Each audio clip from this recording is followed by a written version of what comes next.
Dobrý deň, vážené dámy, vážení páni. Prinášam vám nové informácie ohľadom prípadu reedukačného centra v Galante, kde sa zneužívali maloleté dievčatá.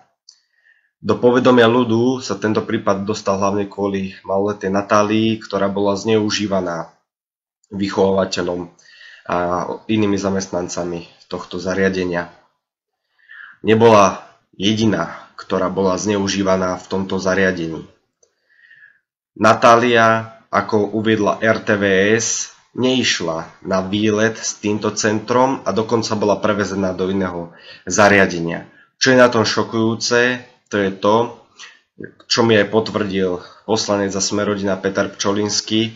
Matka maloletej Natálii nevedela, že bola prevezená do iného centra a že nešla na výlet s týmto centrom.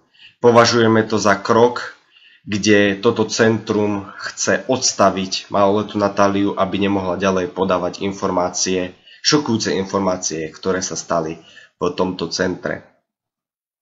Ďalej včera sa stretol poslanec Kollár a Pčolinský s dvoma matkami ďalších neplnoletých dievčat, ktoré sú v tomto centre, a uviedli taktiež, že boli ich dcéry zneužívané vychovávateľmi a inými pracovníkmi tohto centra.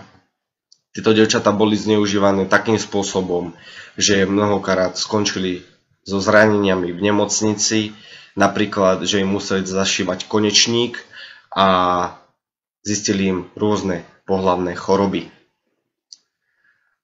Ďalej sa vyjadrila aj ďalšia žena, už teraz matka, ktorá bola v tomto zariadení do svojich 18 rokov. Uviedla také veci, že sa človeku zastavuje nad tým rozum, ale to vám prinesieme tieto informácie neskôr.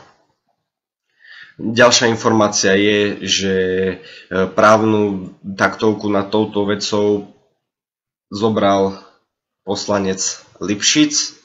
Sice s týmto človekom nesúhlasím ani v jednej veci, ale som rád, že sa niekto odhodlal právne zastupovať zneužívané dievčatá.